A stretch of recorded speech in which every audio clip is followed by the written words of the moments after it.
আসসালামু আলাইকুম। The miracle morning, সকালের ৬টি অভ্যাস কিভাবে আপনার জীবন বদলে দিতে পারে যদি তা অনুশীলন করেন। হ্যাল অ্যালরোডের লেখা দ্য মিরাকেল মর্নিং।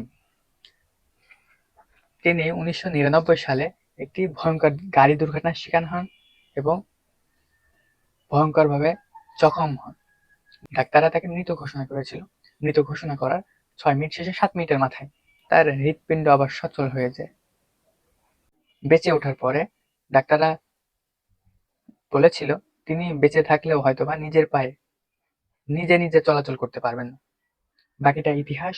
সবাইকে অবাক করে দিয়ে মাত্র ২ বছরের মধ্যে তিনি শুধু উঠে দাঁড়ালেনই না, হয়ে উঠলেন আল্ট্রা ম্যারাথন দৌড়বিদ, আজকের বিখ্যাত লেখক, মোটিভেশনাল স্পিকার, বেস্টসেলার বইয়ের অথর, একজন সুখী এবং সম্পদশালী মানুষে পরিণত হয়েছেন।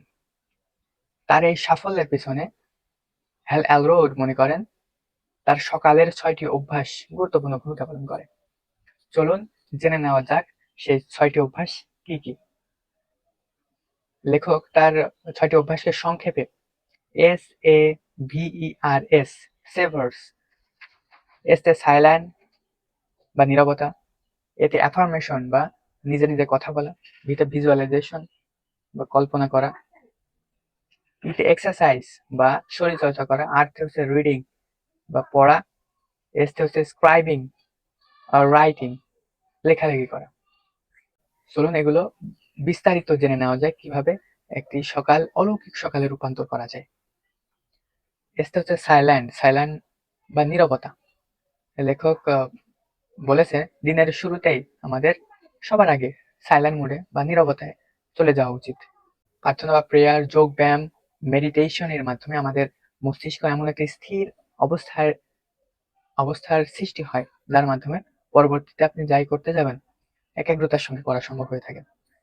লেখক মনে করতেন এই যে যোগ ব্যায়াম, প্রেয়ার এগুলো ধর্মীয় বিষয়, কিন্তু লেখক পরবর্তীতে এ বিষয়ে পড়াশোনা করেন এবং বিশ্বের সফল মানুষের লাইফস্টাইল সম্পর্কে ধারণা নেন, জানেন। পরবর্তীতে তিনি বুঝতে পারেন এটি শুধু একটি ধর্মীয় বিষয় নয়, বরং একটা মস্তিষ্কের ব্যায়াম যার মাধ্যমে একজন মানুষকে সফলতার কার্যক্ষমতা দান করে থাকেন।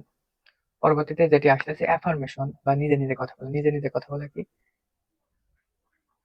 একাকী নির্জন জায়গায় অথবা রুমের ভিতরে নিজের সঙ্গে কথা বলা, আরো ক্লিয়ার করলে, আরো পরিষ্কার করলে বলা যেতে পারে আপনি কি হতে চান, পেতে চান, করতে চান, এগুলো আপনি নিজেকে জিজ্ঞেস করুন। পরের টপিক ভিজুয়ালাইজেশন। অ্যাফার্মেশন এবং ভিজুয়ালাইজেশন ওতপ্রোতভাবে জড়িত। আপনি যেগুলো অ্যাফার্মেশন করেছেন, যেগুলো আপনি নিজের সঙ্গে নিজে বলেছেন, সেগুলোই এখন কল্পনার মাধ্যমে দেখার পালা। আপনি কি হতে চান, কি করতে চান, ওগুলো রোজ সকালে আপনার কল্পনার মাধ্যমে, কল্পনার চোখ দিয়ে রোজ দেখার চেষ্টা করুন। এক্সারসাইজ, শরীর চর্চা। প্রতিদিন অল্প একটু শরীর চর্চার মাধ্যমে আমাদের শরীরের প্রত্যেকটি অঙ্গ প্রত্যঙ্গ যেমন সতেজ হয়ে যায়, তেমনি ভাবে আমাদের মস্তিষ্কে অক্সিজেনের পরিমাণও বেড়ে যায় শরীর চর্চার মাধ্যমে। ফলে আমাদের সকালের পরবর্তী কাজগুলো আরো বেশি প্রোডাক্টিভ হওয়ার সম্ভাবনা বেড়ে যায়। তাই বলে জিমে যাওয়ার প্রয়োজন নেই, ফ্রি হ্যান্ড এক্সারসাইজ যেগুলো আছে সেগুলো করলেই ইনাফ। আর এর রিডিং, লেখক পরামর্শ দিয়েছেন সকালে অন্তত 10 পেজ পড়ার জন্য।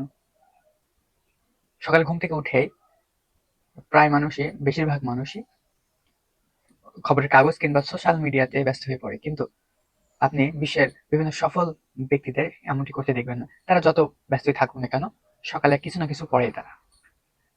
এস বা স্ক্রাইবিং আর রাইটিং, লেখালেখি করা। এখন প্রশ্ন হচ্ছে কি লিখবো, কেন লিখবো? লেখার ক্ষেত্রে আপনি লেখাকে দুভাগে ভাগ করতে পারেন। একটি হচ্ছে আপনি আপনার কি দক্ষতা আছে, আপনি কি পারেন, আপনার কি স্কিল আছে, এগুলো লিখতে পারেন। আবার আরেকটি ধাপ হচ্ছে আপনি কি করতে চান, হতে চান, ওগুলো লিখতে পারেন। নেক্সট প্ল্যান কি, নেক্সট পরিকল্পনা কিভাবে কিভাবে আগাবেন, এগুলো লিখতে পারেন। তো এই ছিল দ্য মিরাকেল মর্নিং বইয়ের ৬টি অভ্যাস। হ্যাল অ্যালরোডের লেখা বইয়ের অতি সামান্য একটি টপিক হচ্ছে ৬টি অভ্যাস। এই বইয়ে আরো অনেক কিছু আছে, চাইলে আপনি পড়ে দেখতে পারেন। যদি কোনো ভুল বলে থাকি কমেন্টে টাইপ করে জানিয়ে দেবেন, যাতে একসঙ্গে শিখতে পারি, জানতে পারি। আজকে আমরা এখানে বিদায় নিচ্ছি। ধন্যবাদ সবাইকে।